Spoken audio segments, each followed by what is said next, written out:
During the podcast you're about to hear, I misspoke in ways that I feel I should address. Some might call this a disclaimer or apology, but I'm just going to call it an ass cover. In this episode, talking as though philosophy were one unified entity and I its spokesperson, I said to Cormac, philosophy would not agree. Of course, philosophy is immeasurably broad and not unified, and if it were, I would certainly not be its spokesperson. I have 2 degrees in philosophy, a bachelor's and a master's, which I sometimes think make me little more than a curious fan, perhaps demonstrated by my failing to close the circle on Plato and poetry, by saying that despite his opposition to poetry, much of his work is poetic and uses allegories and poetic description to shape his reason. Also, I mentioned speaking to a neuroscientist friend of mine about language and cognition. I said somewhere that all incoming data was through the audible center of our brain.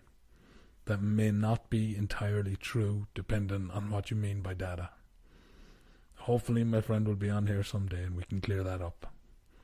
Now there's many more criticisms of things I say here and questions I should have asked, circles I didn't close. But overall I think it went pretty well, and Cormac certainly left some wisdom behind him. Thanks for listening, and please enjoy The Night Walker. Kids, for Sean. The hills rise to fresh tides, swells coated with grass, a summer green that flattens to pared ground baled for a harvest, leading down to brown river bright strips. It could be anywhere. It is everywhere for the 2 figures growing from the distance, one tall, a slow walker, pointing, the other smaller, dancing. If you listen, you can hear him singing lines snatched from a worn cassette, moving through the still heat, returning from a crouch in a carved wash, a bearded trough made by cattle moving to drink, its clay pocked with their hoof trail. School's operatics paused for a time, among bright clay culverts, quiet steps, their talk seeds to birdsong. They stopped to listen, watch clouds spin, frothing into white twists. A day's biggest decision to take a road with haze and miles to the bridge. See them ride the gentle curve of descent. Grazing cattle lift their heads, watch silently as they dip between taut barbs of wire, stepping onto a pale road that sifts flutters of tiny gins, each step raising dust as they step into talk of games, a season's endless adventure, pinkish taints on the sky's outermost rim. Stars begin to wink. The taller leans to his brother, pointing, naming them. Later they will play in measures of the sky's curve, a telescope aimed to throw a white face, craters into relief. Each turn and focus will bring questions of titles, designations, stars scattered towards their house quietly waiting, sleeping in dusky heat. Its gutters usher them in like an embrace, in this open pause of always. Happy times known place of small delights that gave them roaming days to live.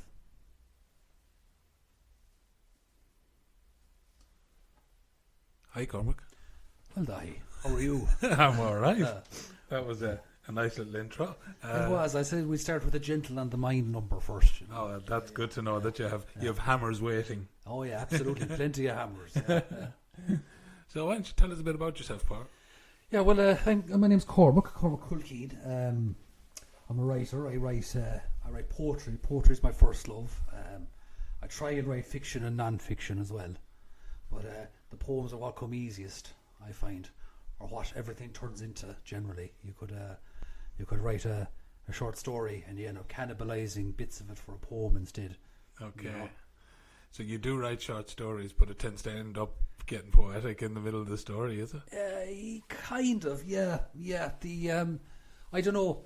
I find that the form of the poem suits what I do. It comes to me easier. Okay. And the means of how a poem is written comes to me easier as well. You know.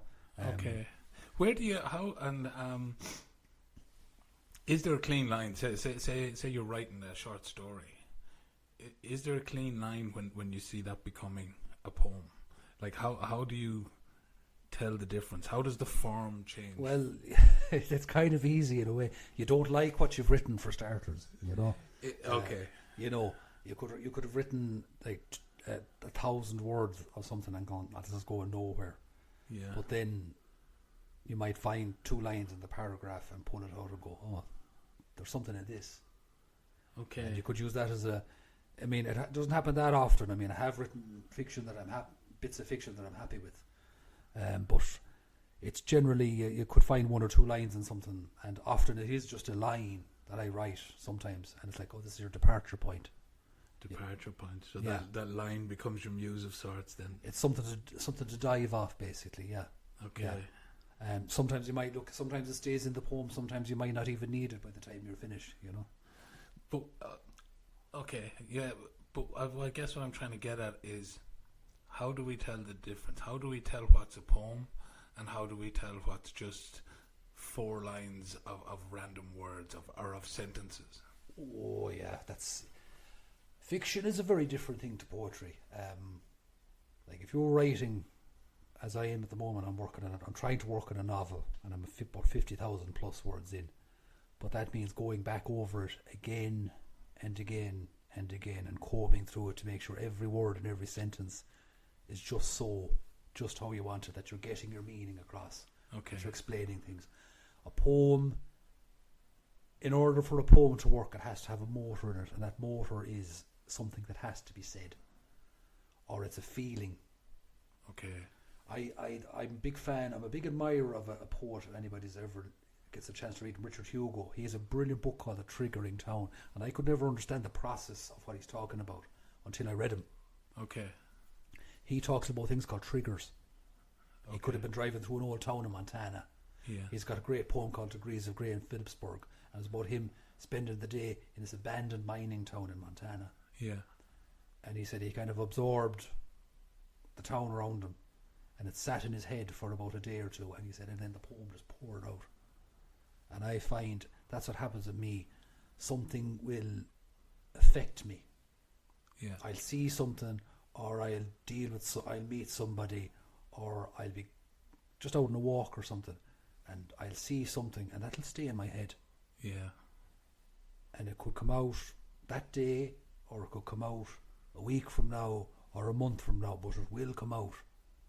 And whatever sits there in the mind, and whatever's affected the heart, you're trying to capture that. You're not just trying to bring the image to people, but you're also trying to bring the feeling that image has created. Would the essence would be a word we kind of, in philosophy, they used to describe something like what you're talking about. I've always said to people, there's a certain common ground in areas between poetry and philosophy.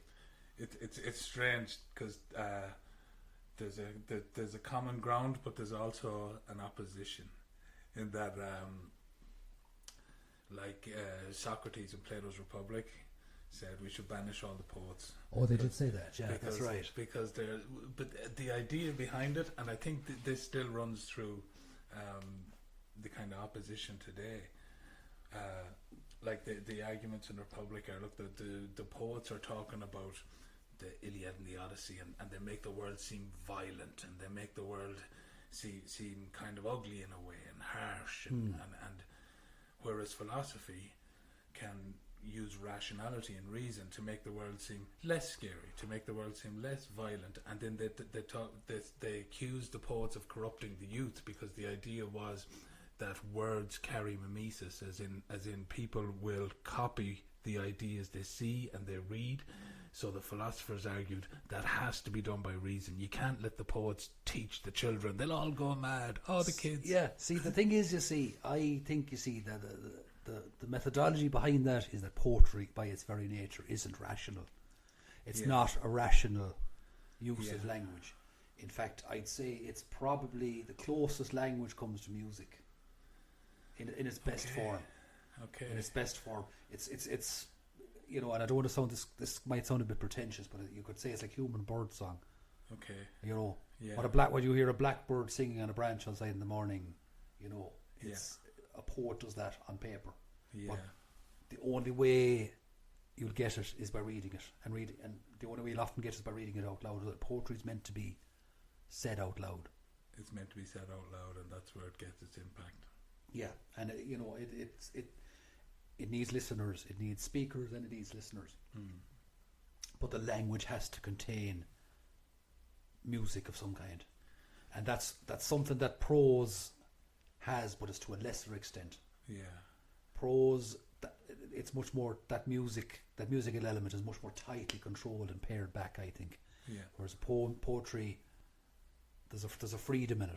Yeah. There's a great, I think it was Richard Hugo that said it, and now I can't find it. Yeah. Where he said it, so I'm going to claim it for myself. Okay. That, let's say for the sake of argument, you had a bad car accident on a crossroads somewhere, right? Yeah. Car smashed, bits of metal everywhere, everyone's killed, and you send out a journalist, a novelist, and a poet to cover it, Yeah. to cover what happened. The journalist writes it down verbatim and just gives you a clear report. A led to B, led to C, led to D. This is what happened. The novelist goes out.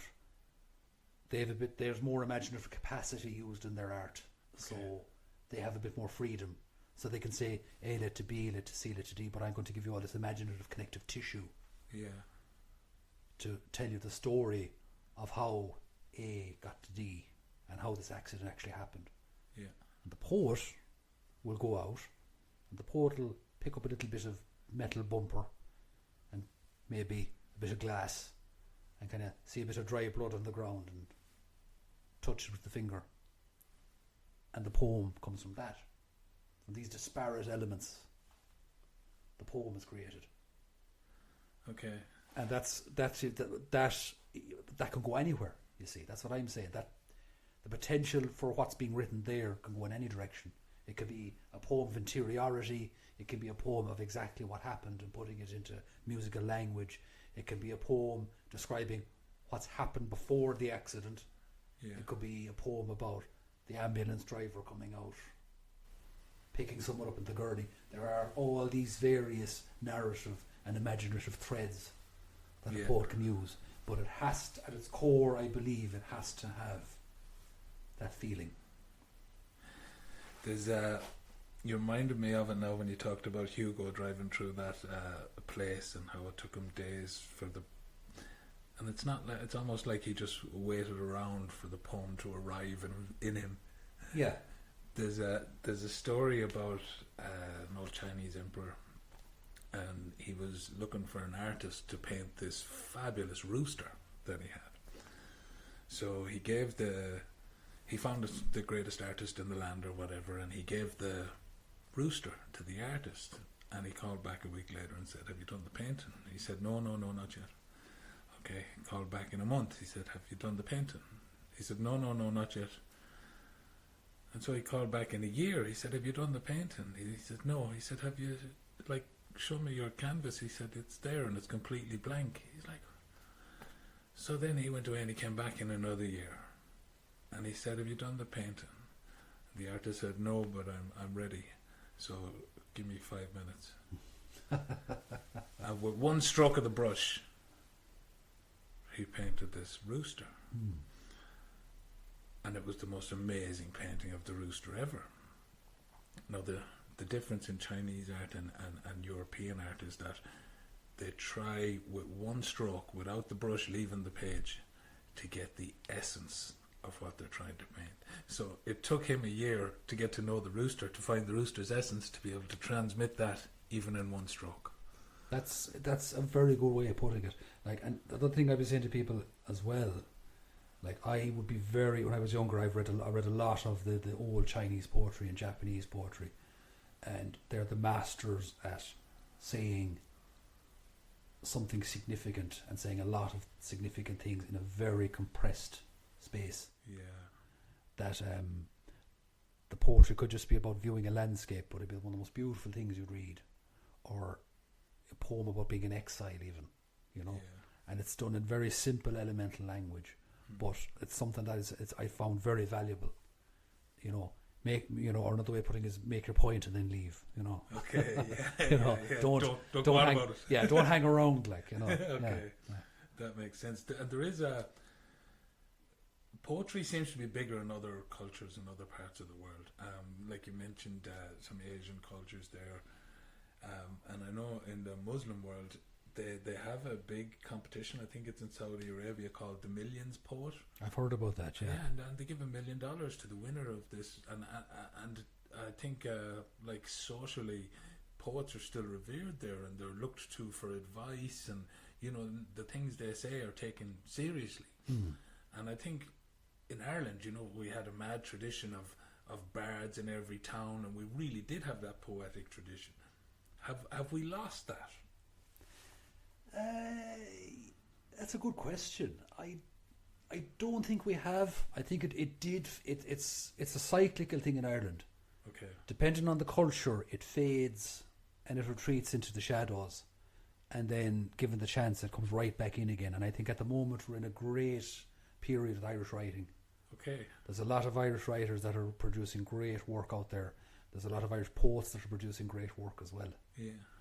There's people like Elaine Feeney, Jessica Traynor, Anne-Marie Choron, Patrick, even more senior poets like Patrick Deely are producing great work. Yeah. I could I'm trying to think of other names now. That's like there's a gentleman I know in town, Luke Morgan, writes great poetry as well. Okay. Rachel Coventry, another fine Galway poet. I know Rachel. She'll probably be on here someday. Hopefully, she's good, lovely. So there's a lot of I think it's in a very healthy state. It's just that it needs to be promoted more. I think poetry. I'd be an evangelist for the fact that I think that poetry can actually help people. It's good for your head. There's a bit of a movement in people asking for kind of poets to be brought into Western politics in some way. We're hearing that we need a sense of poetry when we're talking, that we're not just talking about dry concepts. I'd agree with that. I mean, I remember seeing when Billy Connolly was being interviewed. He said he was Sky, to their credit, let him talk, and it was like he said if you still support Boris Johnson after all this, you need genuine psychiatric help. He says you need to be. People out there need to be listening to poets and comedians. He says they're the ones that will tell you what's going on. Yeah, because they can look at the world in a different way. It's looking at the world in a slightly skewed way, but it's in looking at it in that way, you see things other people don't see. Yeah, and I think all writers are like that. Even fiction writers, non-fiction writers, they will see details that escape other people because I think they're always watching. Okay. Yeah. Even when I'm out, I'll spot things it'll stay in the head, I don't second guess it. I think it's just how my head works. Okay. That I'd always be able to go out and I might see something off out in the sea, or I might see the snatch of an interesting conversation as I'm going by. Yeah. And it just sinks into the head. It sinks into the head and create something there. Yeah, and you sit and wait. Like there was a poem I wrote the other day now. There's a guy I knew who has gone down the conspiracy rabbit hole in the worst possible way, and I couldn't tell if it was him, but from behind it looked like him. So I kind of was like, down the Dominic Street side of Galway, I was like, I'll just sidle off into an alleyway here and just check and see. And I still couldn't see him right, but I was pretty sure it was him, and he looked awful rough. Yeah. I mean, almost like bordering on destitute, like. Yeah. And I was it made me feel bad, but at the same time, I was going, he's let the world swamp him. You know what I mean? Yeah. All this bad information. And I came back, and I sat down, and I had I had a line, I had a verse written for something else that couldn't go anywhere. And I looked at it and I was like, there's the last few lines. Okay. And so that went to the end, and I wrote it, and I spent the rest of the afternoon just cutting it into shape, and it pretty much settled as was then. I was like, okay, that's a poem. Great. It looks like a proper poem. Yeah. And I needed a bit of honing then the following day or two after that, but my line on all of these things is if you've run out of stuff to cut out, it's generally ready, it's done. That's when it's finished. Yeah. That excuse me. That brings me to another point. So as we've said, poetry perhaps transmits something emotional rather than kind of purely logical. and it can transmit things that tug at the heart. With the big kind of push towards this nationalism now, and a lot of the quite honestly scary ideas I hear going around now, does poetry in a way take any blame for that? In its irrationality? In other words, not poetry itself, of course, as a whole, but is there a poetic sense that these people are getting their information from? You know, is the way it's been presented, them tugging at their heart in a kind of bad way? Just like a poem can tell you something good about the world, can it kind of invent something bad about the world? Like the way, like some of these online speakers, they are almost poetic in the way they talk about some of their ideas. I do not agree with their ideas, but the ideas are said in a way that obviously become attractive to other people. You see, that's what I'd be saying to you in that now is that I think we live in a very shallow age. And the key is not to be actually doing anything, but be seen to be doing it. Okay. So if you're seen to sound intelligent, you're going to sound intelligent. Okay. But if you poke and prod at the idea, you'll find that there's not a lot underneath it. You know? Yeah. So what's happening is, the great thing about, I said to anybody reading poetry, is poetry will teach you how to think critically, same as philosophy will. Because okay, philosophy would totally disagree with you. I know they would. But that it's you know, philosophy depends on logical discourse. Yeah. But poetry depends on imparting a truth to the reader. You see, the opposition in poetry and philosophy, as I said, has been there since the start, basically.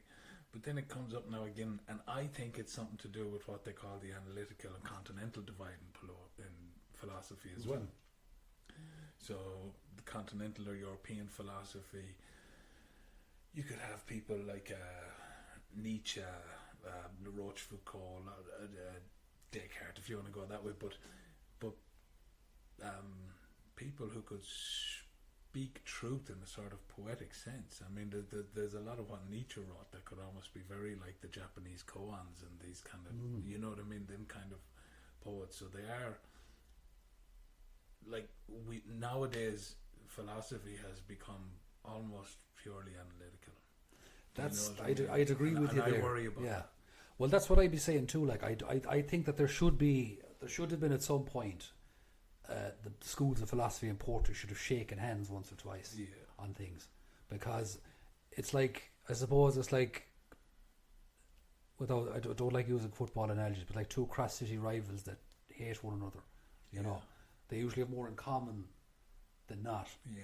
You know, and I do think that there's a commonality between a lot of philosophy and a lot of poetry. It's just that the approach, the methodology is different. Yeah. And I think that there's nothing wrong with having philosophy and poetry, and there's certainly nothing wrong with having poetry and philosophy either. Yeah. You know, you get interesting crossbreeds out of that, I think, if people were to attempt that. And it's funny, you can use philosophy to justify the most heinous of stuff. Really, it's been done throughout history. And you can use philosophy to build great liberal democracies, and you know to do all the good stuff we've done now. Do you find the same in poetry? Poetry, as I said, poetry is about, I think it's not just saying something that has to be said. It's about imparting the truth of what's being said to the reader. You know, okay. I was reading.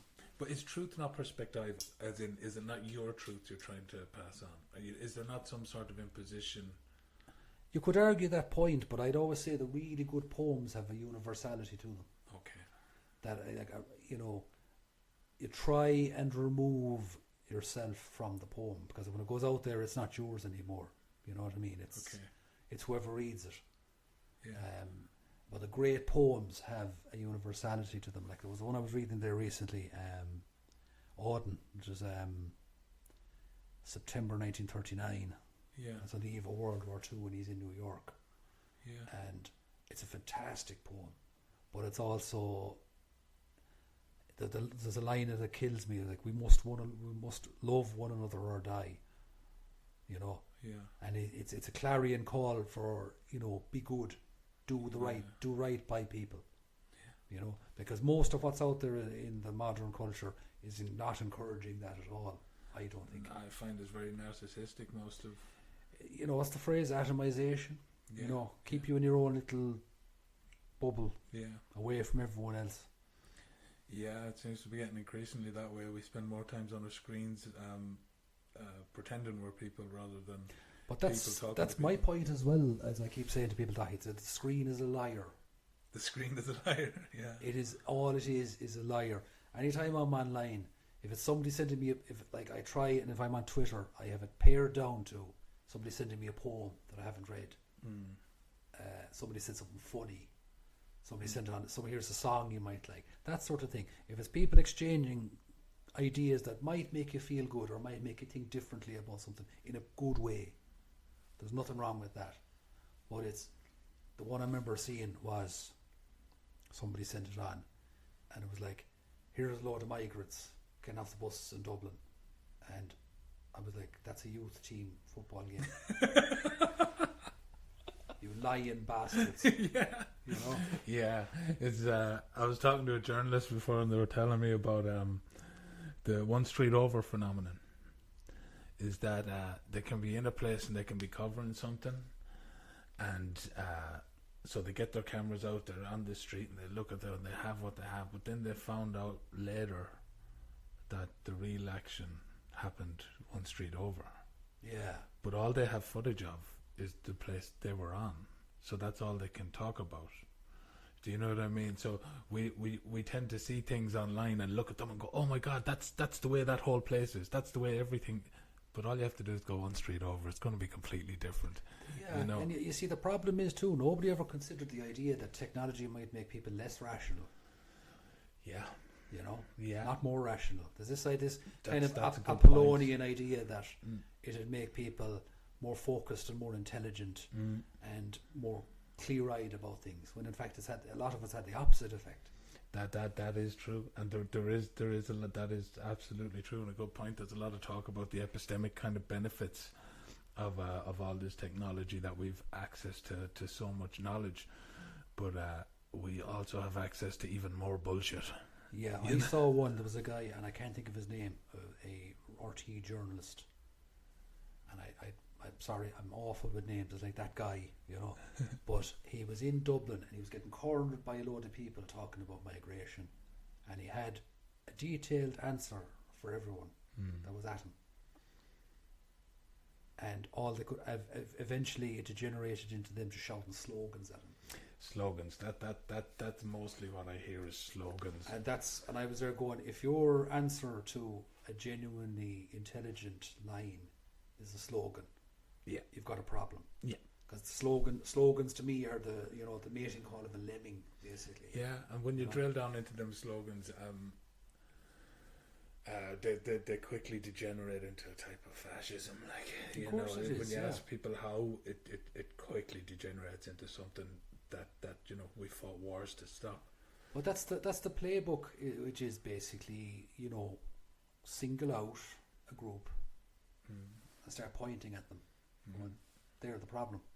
That's the way it's always been. The problem with, you see, here's the lie to fascism, is once they've dealt with that group, they get around to another group, and then another group, and then another group, and pretty soon they've gotten around to everybody. You know, that was the threat about Hitler, for example. Yeah. You know, once he'd gotten rid of the Jewish problem in Europe, he'd get around to everyone else. You know, he'd have gone around to the Christians, and then, you know, he'd find reasons. Yeah. You know? But again, this I'm kind of bringing it back now. Like a Hitler or Mussolini, you know, these guys, are they not poetic in like, they're great orators? Is there not a certain poeticism, and is there not a certain danger in poeticism too? Like, there's a danger in purely rational thinking or purely logical thinking. Is there not a danger to the poetic view? No, I disagree with that, because what you're dealing with, if you look at any of the speeches, even what the likes of the orange imbecile in the States is saying, you know, there's certain phrases and keywords they have all used, and it's all about othering another group of people. Yeah. And it's all about making them a problem. Yeah. Then it's about values of tradition and values of, what we used to be. You know. Now, if you go back far enough, you'll see a poet like Rudyard Kipling, who very much espoused that sort of ideal as well. Okay. But poetry, for the most part, is antithetical to all that. It has to be by its very nature. If it doesn't do that, it becomes propaganda. It becomes something else entirely. It has to be by its very nature. Speak to that nature a little bit. That it's any good, you meet poets that are saying, I'm not a political poet. Well, that's a political stance, not being political. Okay. That's what I'd say. Yeah. You're just electing not to get involved in the blood and mud of living, basically. But is that not saying it and walking away? Yeah, of course it is. Just dropping a little stick of dynamite in and going, But you have to engage with the world. A poet has to engage with the world. Yeah. Like the American poet Ed Dorn, a very political poet himself, said, all life is poetry and the writing of it is everywhere. Okay. A good poet has a good moral centre. Yeah. And you have to stand on the side of the good guys. You have to stand on the side of people. Yeah. It's vast, especially now, it's of paramount importance that any writer says, I have words as my weapons and I'm going to make sure that the right people are brought into the dock here, even if it's with a poem. Yeah. It might not do anything materially in any particular way, but someone else might read it, and someone else might read it, and then through their reading it, the idea gets out there. And it's about a positive spread of thought and ideas, not ideology. You know what I mean? Ideology is a different thing. Ideology is fixed. Okay, and poetry is not. Poetry is not fixed in that way. No. Okay. But and again, you're back to propaganda. If it is used in that way, it does become propaganda. It does become propaganda, but I guess what I'm getting at is propaganda doesn't always cease to be poetry once it becomes propaganda, does it? No, but it's the intent, you see. It's the intent behind it. Yeah. Okay. 99.9% of poets, I would be saying, are of good intentions. Yeah. Yeah. And it's you could ask, I certainly am the same way, and most of the writers I know will be the same. If they don't write, they probably start getting very squirrely. Yeah. I certainly do. Something you have to do. If I don't get something down, even if it's a line or two in a day, I'd be going. Or even rewriting a poem. I did that one day. I couldn't think of anything, but I looked at 3 or 4 poems that I had that I wasn't entirely happy with. Yeah. And I spent the afternoon lopping bits of them off and moving a verse up to verse 4 up to verse 2 and things like that. Yeah. And I had 4 vastly improved poems by the evening, and I was there going, okay, I've done that for the day now. That the tension is gone. You were relieved of something. Yeah. Something trying to get out or something. I don't know. I remember saying that I'm talking to Elaine Feeney in college before. I said I always feel like I have a piano hanging over my head when it's all right. Yeah. That I have to just there's something driving me to put it out there. I get you. And it might be good and it might be bad, and people might say it's good or people might say it's bad, but I don't see any problem with somebody like who's writing bad poetry, say for example, because they're not in the pub, they're not kicking the living daylights out of somebody outside Supermax at 2 a.m. They're trying to do something else. And you mentioned bad poetry there. How would you define bad poetry, or what would you call bad poetry? It can be subjective. I won't, it's a subjective thing, but poetry is it lacks music. A good example, and it's a pertinent issue. Poetry that deals with the environment or climate change. Yeah. I was at a thing before where this gentleman came up and read a poem that went on well over 10 minutes, and it was a climate change poem, and I felt like saying, if you'd put all that into a pamphlet and handed it out to everybody, it'd be serving its purpose, because it wasn't a poem. It was just a collation of information that was being recited. Now, that's not a poem. There is a way of talking about what's called the Anthropocene, or environmental damage and degradation or pollution, and putting it into music. You know, making, I suppose, lending beauty to something that's actually quite ugly. Yeah. And in doing that, you might actually get your point across better. Yeah. Than if you're just giving people the bare facts. You know. Yeah. This is very relevant to my kind of dissertation. I was talking about the kind of inability, really, for facts and information to appeal to our emotional side, or for facts and information to actually cause us enough to change our behaviour, because we like it seems like facts and information go into maybe a different drawer in our brain, you know.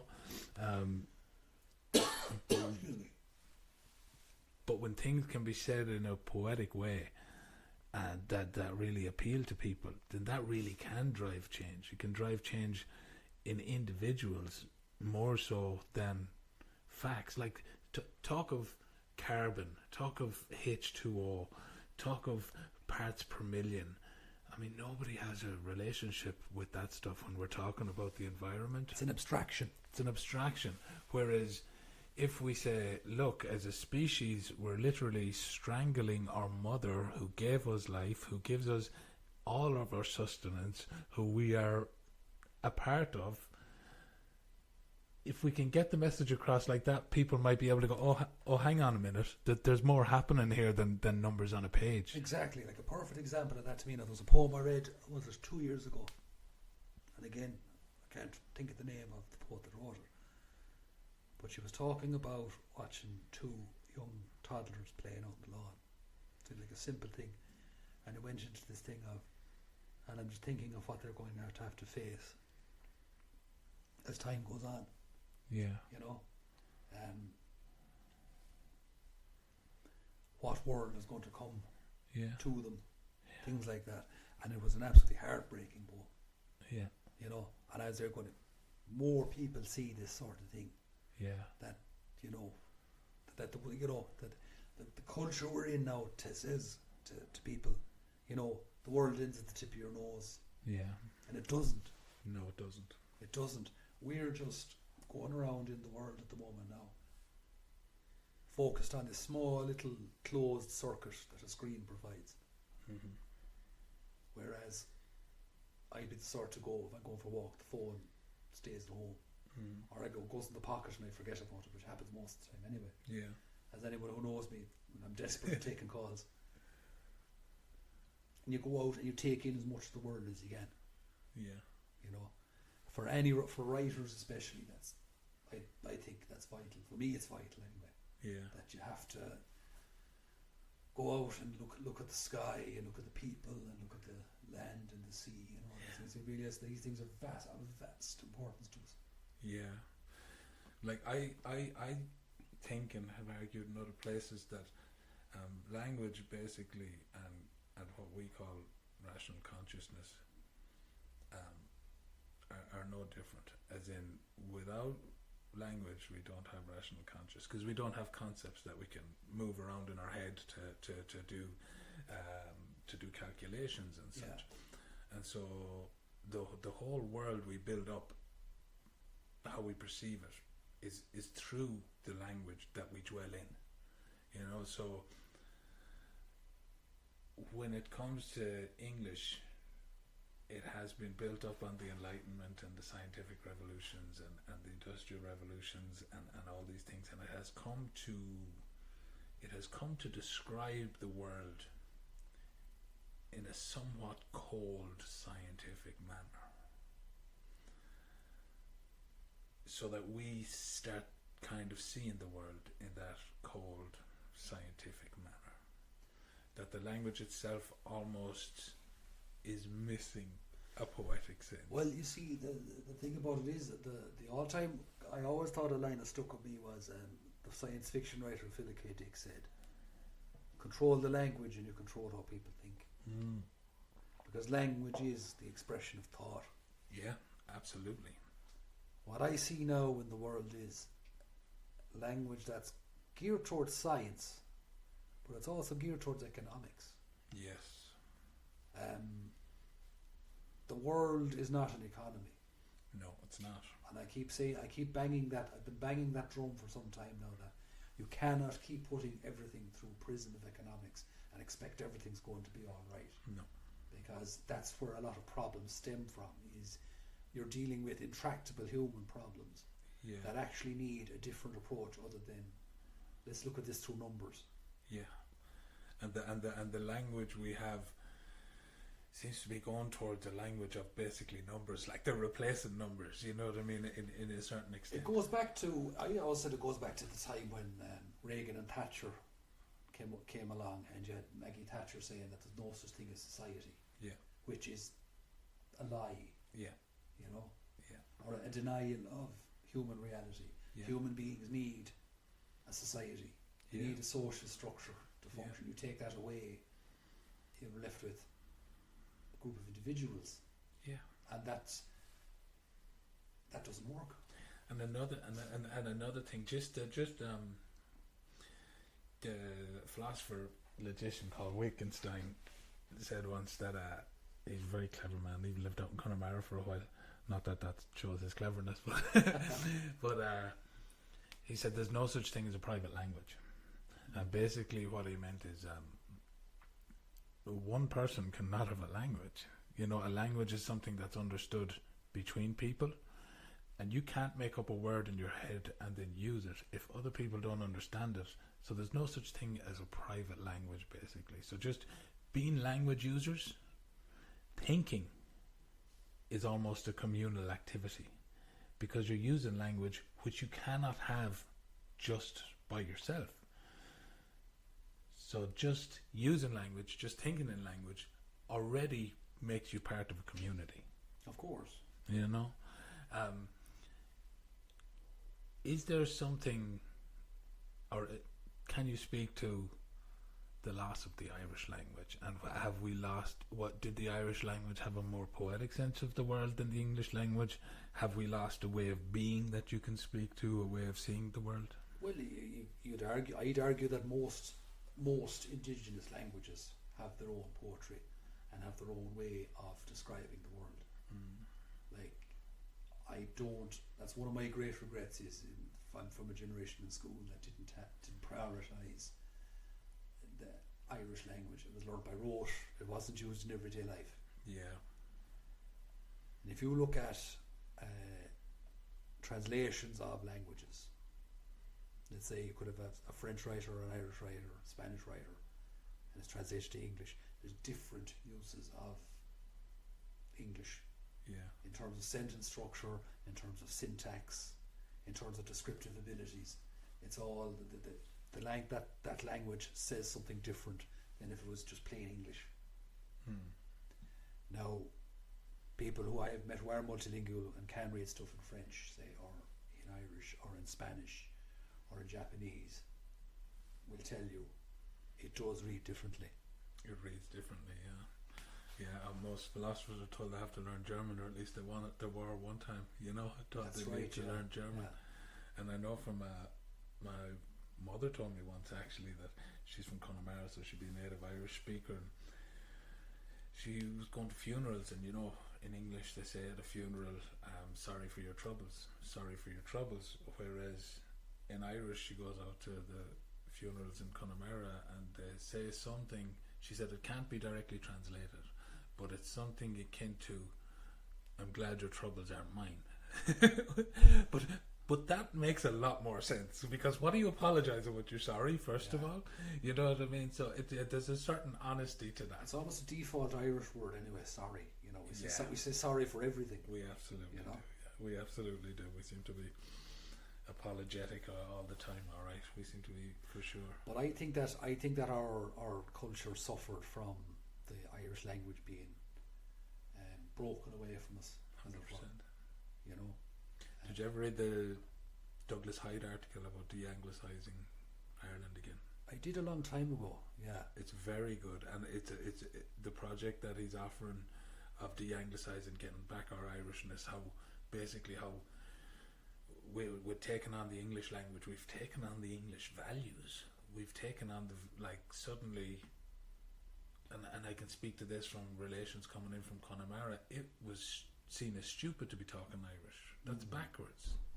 I've seen that actually. That I remember talking about it with somebody, and I said, we have the fate of being trapped between America and England, and we've taken on the worst aspects of both. That could be true. That could be true. That could be true. I see you brought a copy of your magazine into me. Oh yes, issue 1 of Ragaire. Yeah. Ragaire. What does Ragaire itself mean? It's an old Irish term for somebody who enjoys walking at night. Ragaire. It's strange how there isn't even like an English word that directly translates to that. So talking to what we just spoke about. Exactly. And once we saw that term, we were like, that's the name. That's what it's going to be. Ragaire. Yeah. Do you walk at night? Oh, jeez, I do. You do. So would you? How would you use that? I am a Ragaire, or I am Ragaire. I am probably. I would say he's a Ragaire. He's a Ragaire. Yeah. Okay. Yeah. Good. And what's the magazine about? It's basically we're publishing at the moment. It's going to be poetry and short stories, and we're looking for stuff that's got a slightly different slant to it. You know, that looks at the world slant ways. Okay. That either the poem itself or the story itself is structurally different, or it's trying to tell you something different. Yeah. Or it's trying to tell you some little corner of the world or of existence that you don't see. Okay. So that's it. So would your hope be that somebody would pick this up and read it and be stirred in a way that they hadn't been before? You're not trying to pass on information with this magazine. No, not at all. No. It's not a how-to manual or anything like that. No. Or here's the community newsletter. It's you want all the aim of all writing is to I believe that is to stir people in some way, to either fire their imagination or fire their heart. Yeah. Affect them inside. And I think we've put together a very strong issue that does that. Like I met my other editors, Tara and Aileen, when I was doing the course in the University of Galway. Yeah. And they're very discerning themselves. They're able to spot the good stuff. Yeah. That's one of the reasons I asked them to get involved. Is again, you've got good eyes for stories and for poems. Yeah. And it's you have to do that with the magazine on the level that if you're putting stuff in, it's stuff that makes an impression on you. Yeah. It lingers in you when you've read it. Okay. And if it's done that to you, doubtless I've every confidence it's going to do that to the reader as well. Yeah. The next person that reads it. Yeah. Writing, I always like writing that. I like writing that leaves traces in you, or haunts you in some way. Yeah, so there is, poetry is trying to transmit something, but it's just hard to nail down. It is. I mean, that's what I was saying. I wrote a Gaza poem. Just to say, go back to the idea of political poetry. I'd be loath to write political poetry because I always say it runs the risk of turning into something didactic or a pamphlet. You know? But the feeling in me was so strong after something that was on the news, it just vomited out of me, basically. And I did spend the next week taking bits out and adding something else in. Yeah. Because what's happening there is just so upsetting and so enraging as well. It's absolutely horrific. So I'd be saying that to people: if you're writing a political poem, make sure it has the kick of the feeling in it, because there's ways of doing it. The kick of the feeling will do something to the language. What I often do as well is, if I have a verse that's a certain structure, my first verse say is 2 words, 3 words, 2 words. Well, let's see what happens if I do that with the next verse and the verse after that. So what you're doing is you're fencing off the language. And in fencing off the language, you're putting pressure on it. So by its very nature of being a free-flowing thing, you're forcing it to do something else. You're forcing it to become something else, say something different. Yeah, it's like it's weird. I'm just listening to you speak there, and it's making me wonder. You're talking about fencing off the language, and it's saying something different, and it's almost like you're not creating this poem. You're trying to bring it to flourishing. So I guess what I'm saying is, do you think you create poetry, or do you think poetry comes through you, like you're some sort of vessel? I don't think that anybody creates a poem as such. I think you guide it. You guide it. You know. Okay, so you kind of nurture it, almost like a flower, like it's there waiting to be. I'd almost put it away like you're at the lip of a cave with a lantern, going, come on out, it's safe to come out. And you can barely see it in the darkness, but you know it's there. Yeah, exactly. Yeah, okay. That's exactly it. Okay. But that goes back to what I was saying. I always said all good poetry depends on a good impulse. Yeah. You know, that has to be at the root of it. Yeah. Whether now something bad may have happened. Yeah.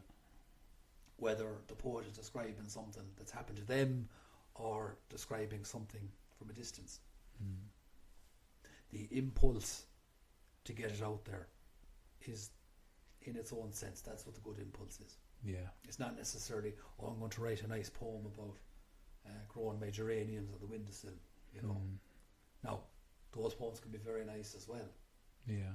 But it's about how you guide that impulse out onto the page. Okay. Yeah, that's interesting. It is the questions I bat with myself. I mean, I'm a fan of Nietzsche, and he wrote his magnus opus. What do you call himself? His magnus opus while walking in the hills, but he spoke like it came to him while walking in the hills. Like, yes, the impulse was there. Yes, he wanted to write something, but it all of a sudden arrived in him almost. You'd be surprised, you know, and that's interesting that you say that, because you'd be absolutely surprised by how many writers would walk. Yeah. I walk everywhere. Yeah. And I mean, I'd have nothing wrong with me going off on a 2 or 3 hour walk, and I could have something in my head. Yeah. And as you could be halfway through the walk, and all of a sudden something will just present itself, a word or two, and you just hold on to it until you get back and go, okay, let's put this down and see where we go with it. Do you ever have a problem holding on to it? No. No, I remember when I'd be writing philosophy or something sometimes, and I'd have done the same thing. I love walking, but you think so much and go through so many thought patterns when you're through your walk that you're like, oh, what was that thing I thought of 3 thoughts ago? But, when I'm walking, I find it just whatever comes in locks into place, and I can hold it into place. Dreams are what bug me. Dreams. Bloody dreams. I have had great poems come to me in the middle of a dream, and I wake up and I've put post-it notes beside the bed now. Yeah. And I've been lucky, 1 or 2 of them I have managed to get down. Yeah. But most of the time I wake, and by the time I have the pen in my hand, they're gone. They're faded. Wow. That speaks to the kind of subconscious nature of it. Do you know that there's almost, when you can let go of the conscious efforts to do this thing, it tends to present itself to you. That's I would say that as well, that often you write a poem and you could come back to it a month later and go, where did that come from? Yeah. You know? And I have written poems like that before, where I just locked into something else, some other rhythm, some other flow. Yeah. And it came out onto the page. You know? Now look, that doesn't, most poems are painstakingly put together, and I'd rewrite the things. I've always been given out at home, you know, going, you're not rewriting that again, are you? It's not quite right, you know. It could be rewrite number 20, like. Okay. You know? But sometimes a poem will come out and it just bang. It's there. And cosmetically you could take maybe 10 words out of it. But the rest of it's all there. The framework, the bone, the muscle, whatever you want to call it, it's there looking at you. And it's nice when that happens, but it doesn't happen that often. Yeah.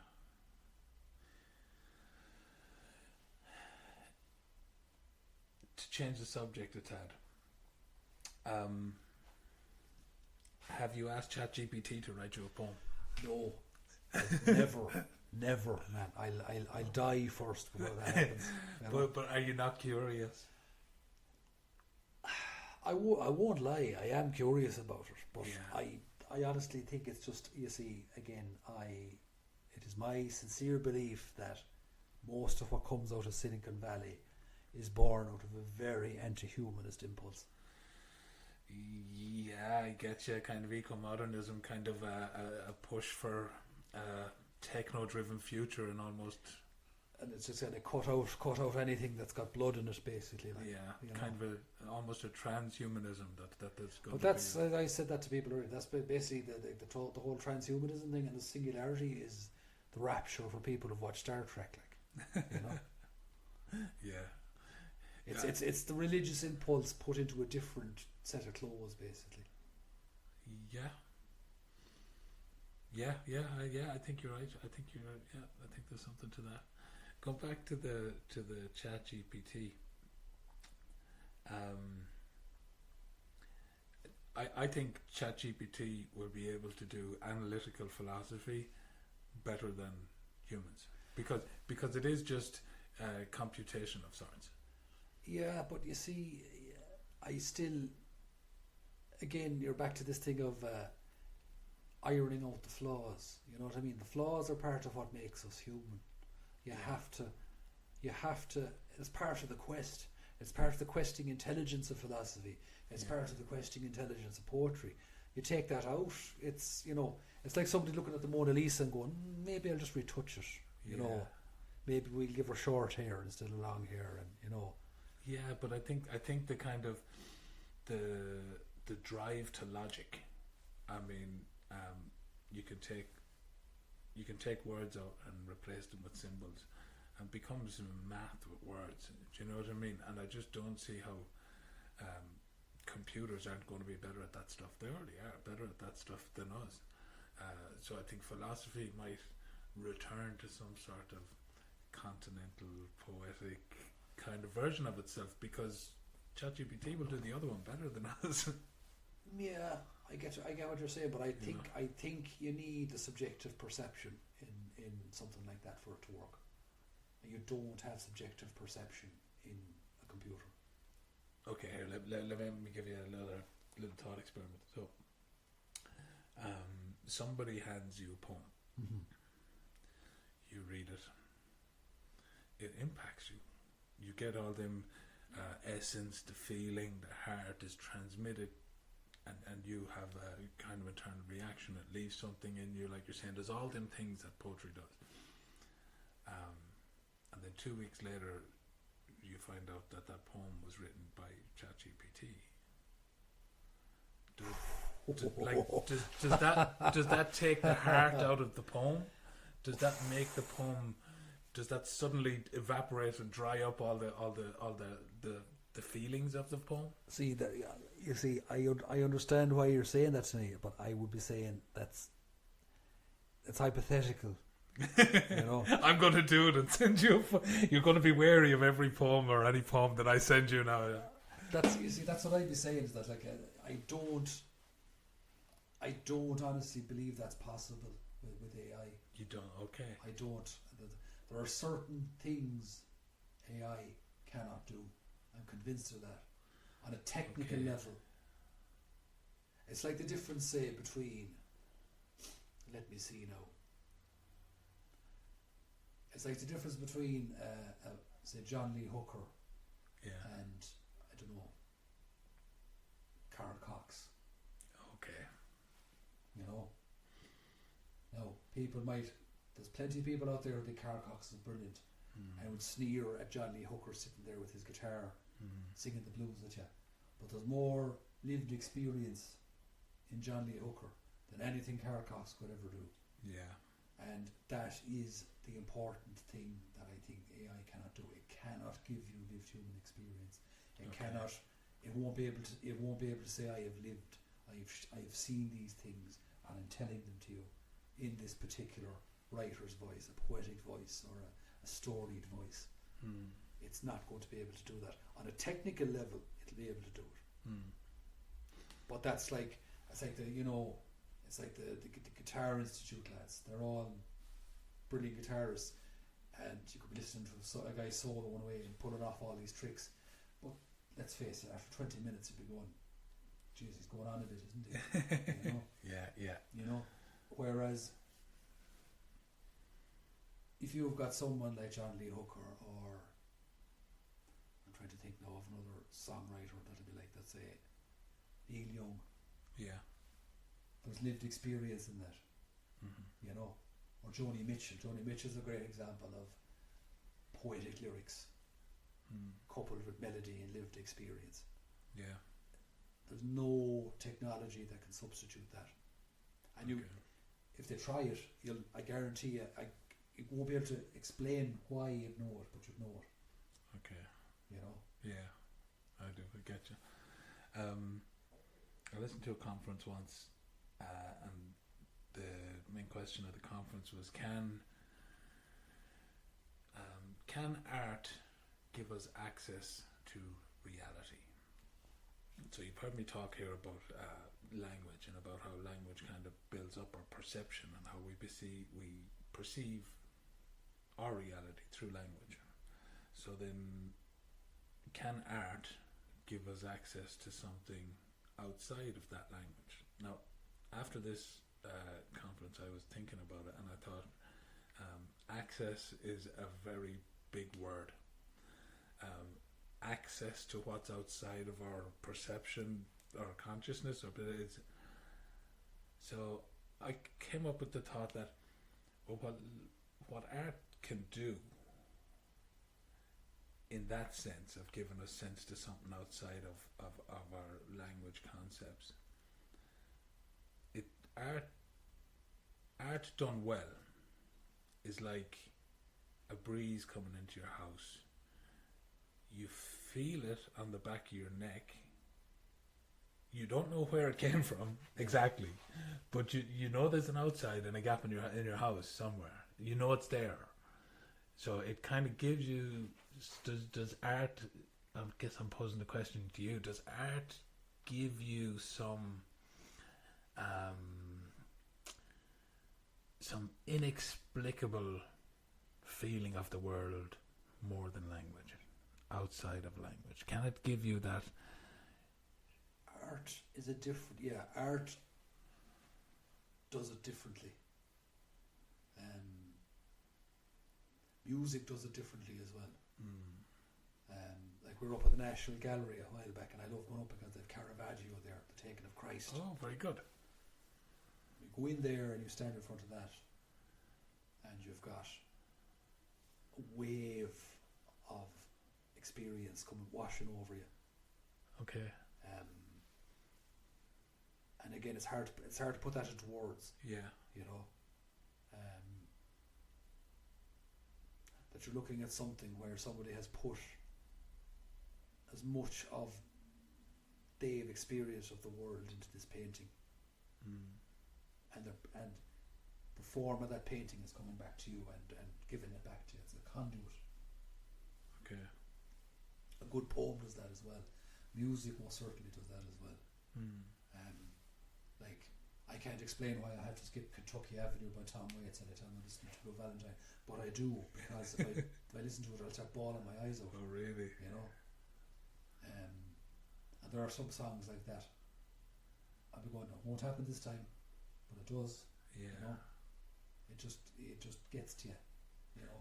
And I can't put my finger on it. There are poems that do. There's so many poems that do that as well. That just, you know, that floor you. But it's funny because poetry, like music, art, what we're calling art now, sculptures or painting or that, and music, they're not confined to language, whereas poetry is. Am I correct? Or is there any kind of poetry that's not language? The best metaphor I could use is there's a sculptor. I was going to say Michelangelo, but it's not Michelangelo.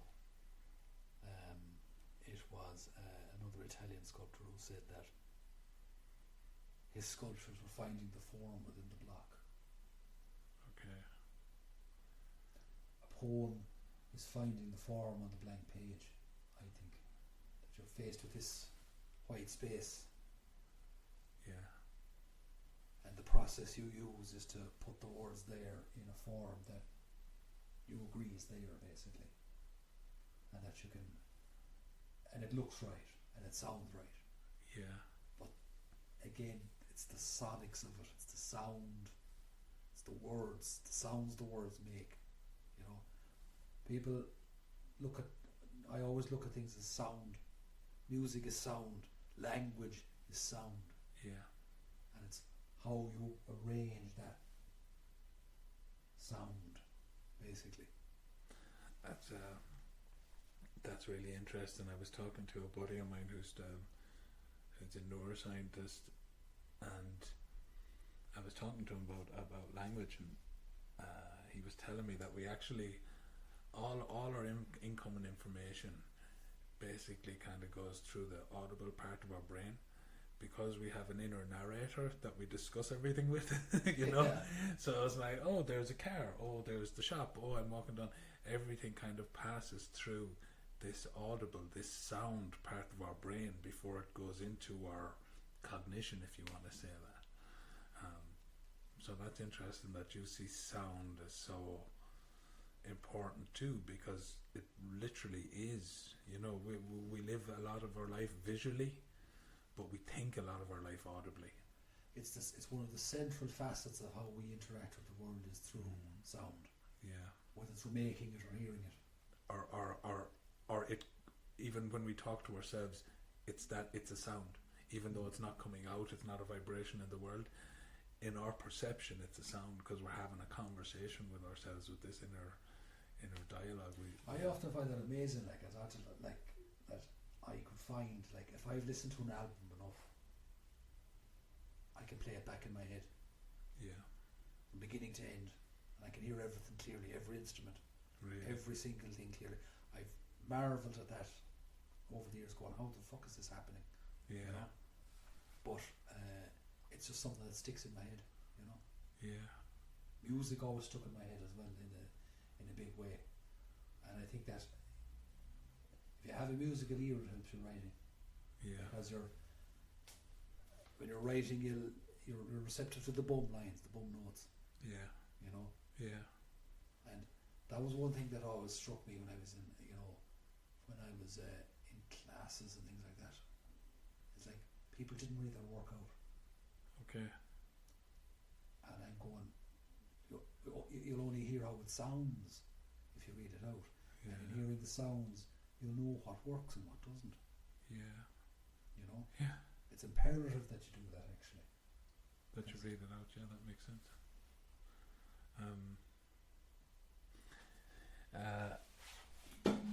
My introduction to poetry was, I was studying philosophy up in the university, and I was thinking about language and such, and I was in the canteen and I saw James, and I didn't know James very well. James is a friend of ours who also studies and does poetry, and James would be, I see, as kind of a similar ilk to myself, in that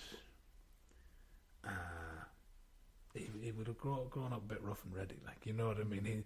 He he grew up in a council estate in Athlone, and but he's also a very kind of a intelligent and kind of sensitive person. And I got the feeling when I sat down at the table and started talking to James about poetry, he gave me this look that I recognised, and it's kind of like, you're asking me questions that you're going to slag me over later. You know what I mean? When I'm asking him questions about poetry. But eventually I think we sat down and he saw that I was genuinely interested on perhaps a different level, because it was the language and what does poetry transmit? What's it trying to tell us? This is the questions I was asking from a philosophical perspective.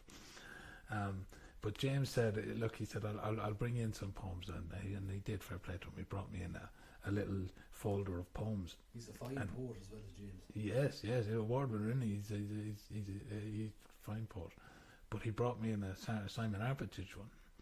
And honestly, I was opening it going, okay, I'm going to fucking read this freaking poetry, alright. I read Simon Armitage, Not the Furniture Game. Yes. And at the end of it, I went, oh, for fuck's sake, don't tell me I like poetry. I was like, oh, that actually fucking caught me. That told me something. That struck me at the end. And I saw James the next day, and I went up, and I kind of a bit anxious. He said, James, why are you making me like poetry, man? He's like, poetry is poetry when it does that, when it makes it click. Yeah. So my question to you here is, when did you know you were a poet? When did it click to you? Was there a moment? Was it a gradual development? Well, I've been writing since I was a kid, basically. Wow. I used to get comic books and turn them into novels in my copybooks. Oh, really? Transcribe them. Yeah. Wow. And I'd a headmaster in 6th class in national school, named Jimmy Halliday. Great guy, but you wouldn't mess with him. Let's put it that way. Okay. And as a project, he asked me to write a poem, and I remember being that scared of him, going, "Jesus, I better write one." Okay. So you became a poet out of fear. I want to keep this man happy. Yeah. Yeah. And he read it out in front of the class. Oh, he saw something in you, didn't he? Yeah. He was good like that with it. If he saw students in the class in national school who were like had an aptitude for things, he'd guide them in that direction. He was good like that. Yeah. And I wrote that, and I remember my mother was great at getting books from me as well. She got me Brian Patton. He wrote 2 great books of children's poetry called Gargling with Jelly and Thawing Frozen Frogs. That's the other one. Okay. And they're mad poems, so they are. Right. But I think that's where the seed was planted. Right. It kind of sank in. I didn't write anything for a very long time when I was in secondary school. Okay. When I was out of secondary school, then I started writing again. But I didn't hold on to any of it. It was like, you'll be bunching it up in balls and into the wastebasket, which was the wrong thing to do. Yeah. I went then, I remember, as a birthday present, and I was in my mid to late 20s, my mum got me money, or not money, got me a class with Kevin Higgins. Okay. At the Galway Technical Institute. And I knew the name, and I went in, and it was the best decision I ever made, because he was the one that encouraged me to have faith in what I was doing. Okay. Because I said that to him, I was kind of going, he said, "You hold on till you're right." And I said, no, it usually goes in the waste paper basket because I'm not happy with any of it. And I brought in a poem, and he was like, "Don't punch that one up, please, and stop doing that. Yeah. Your work is very good." Yeah. And that was the start of it, where I was going, okay, maybe we should start hanging on to things. Maybe you should lean into that side of yourself. And I went, his wife, Susan Miller Demars, was a lovely lady as well, and a fine poet in her own right. I went to her classes too, and it was the same thing as well. It was like she was like that, but different. She kind of emphasised different aspects of what I was writing, but it was the same thing. Keep pushing for it. The stuff there's good stuff here. Yeah. So I kept writing and writing, and I got to be a featured reader over the age then, which was great. Yeah. It was great crack. And during lockdown, then I was in class. I went back as a mature student to doing the creative writing, which was the best decision I ever made. Yeah. Because that was like, I don't know. It was a certain point where it was like a dam that burst, and everything just kept. Poem followed poem followed poem followed poem. Wow. Yeah. That must have been exhilarating. Oh Jesus, it was. And I mean, I was writing stuff that I was happy with as well, which was, I was like going, okay, this is actually, I'm going to keep these. Yeah. But as a project during lockdown when COVID hit, my partner Mary started doing YouTube videos. We started recording the walks of the countryside. Okay. And we dubbed my reciting a poem over it. Oh, very good. And this press that I started in the Midlands called Beardbow Press saw it and asked would I like to, how many poems had I, that dialogue started backing over. Then it was like, would you like to publish a book with us? And I was like, oh Jesus, yes, I would. Yeah. So that's where the book came from. Then The Boy with the Radio. So The Boy with the Radio, is that your first published Yeah. book of poetry? And that came from, or that came about from you starting YouTube videos and saying your poetry over these country walks. Yeah. Wow, that's fantastic. Yeah. That's lovely. Michelle Maloney King was the lady who was doing it at the time. Just happened to chance on seeing One of your videos. one of the poems. Yeah. Yeah. That's great. And like the when you talk about the kind of acceptance from these other kind of established poets, and they're telling you that you've got something there, do you think without that you would have flourished? I think every writer is, I don't know if I would have, to be honest with you. I think every writer is beset by greater or lesser levels of self-doubt. Yeah. But I'm the sort that if I read something, the first, of course it was the first draft. Yeah. And I was going, that's crap. Because I automatically thought I fell into this trap of going, oh, it should just come out as, there it is, there's the poem. That's, Takes work. Rubbish. Takes work. Anybody who says that to you is, don't listen to them. It takes honing the thing into the shape you want. Okay. That's absolutely another very important thing. And when I was in second year in the BA in creative writing, I had Jerry Hanbury. Jerry was brilliant teacher. Then I did Ian Feeney in third year, and Elaine was a fantastic teacher as well. Just she'd encourage the maddest poem. She'd go, yes, that one, that's mad. Yeah. I want to see more of that, please. She sought out the madness. Yeah. Yeah.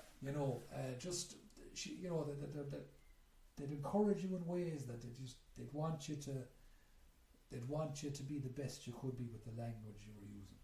Okay. And Kevin was like that, and Susan, Jerry, and Elaine were all like that.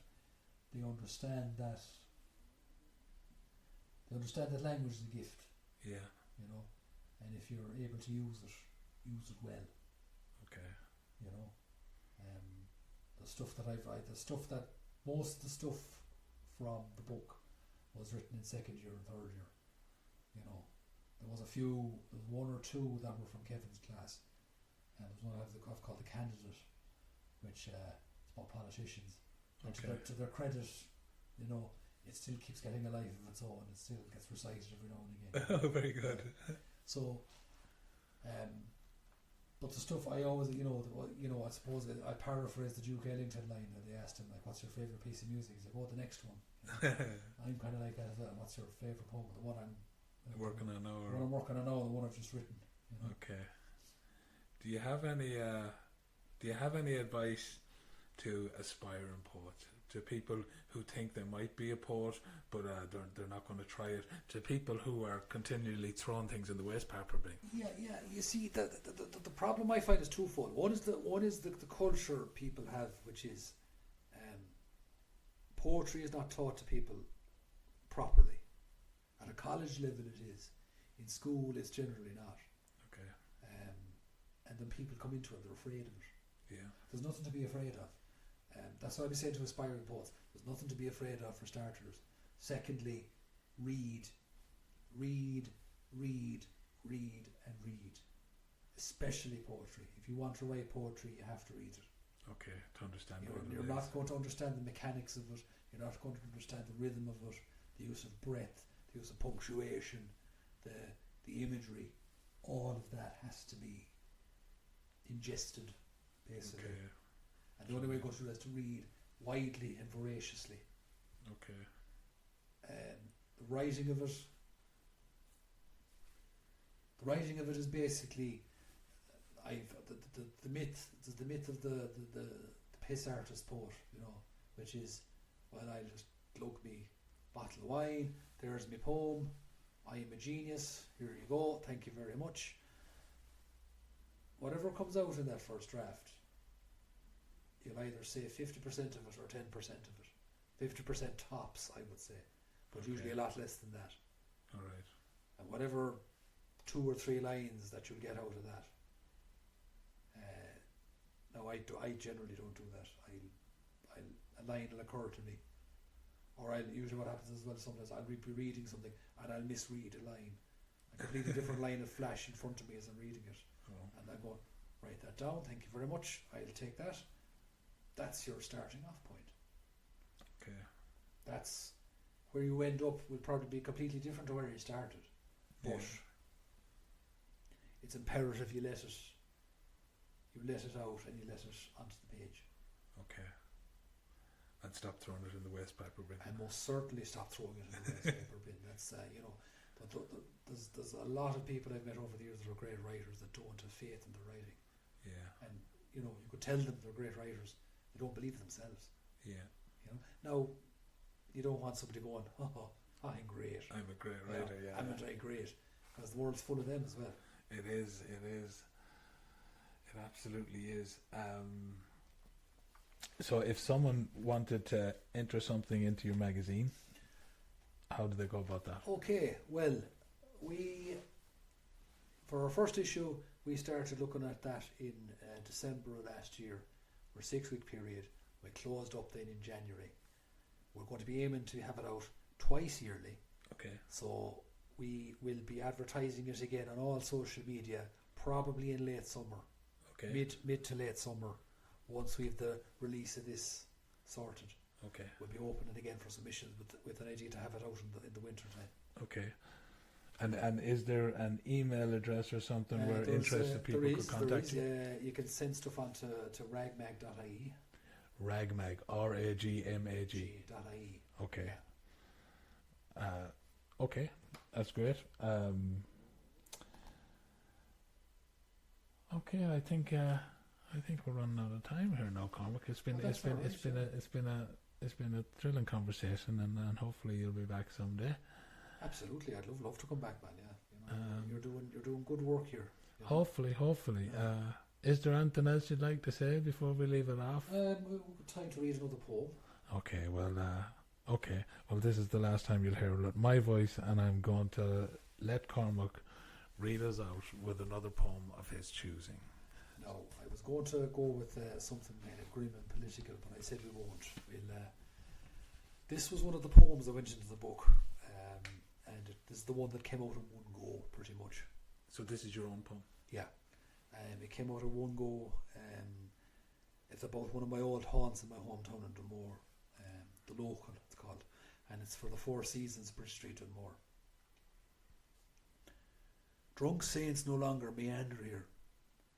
Leaves dance winds into soft bends. Roofs dull to sun lean into themselves, whispering to boards cured with drizzle. Gutters meet, closer every year as the sky shrinks. Windows tense with grime, a dim mirage of forms that wait for Saturday nights left rescinded. Picks of light glint through, giving sharp relief to a tree slowing into varnished walls, black as a name fades daily from pale wood. Nothing but a mind to give it life. Bottles pant sentinel in their dust. Moss spies up a table's green felt. Mould blooms on milky glasses, holding in edges warp and wend of a still open till, bell absent in a spill of rust. A jukebox cargoed with wishes mutely slaps flakes of moments in its thread of waiting, as banners slowly peel into spooling cobwebs, growing towards the phantoms they could be, waiting on their Guinness shult of gliding balls, hooked frostlit cigarettes, the red dashes of passing cars. A dartboard with last markers catches the stripe of headlights. Nightly metronomes time a silence that now owns it all. Old laughter to breathe unto our stars undying.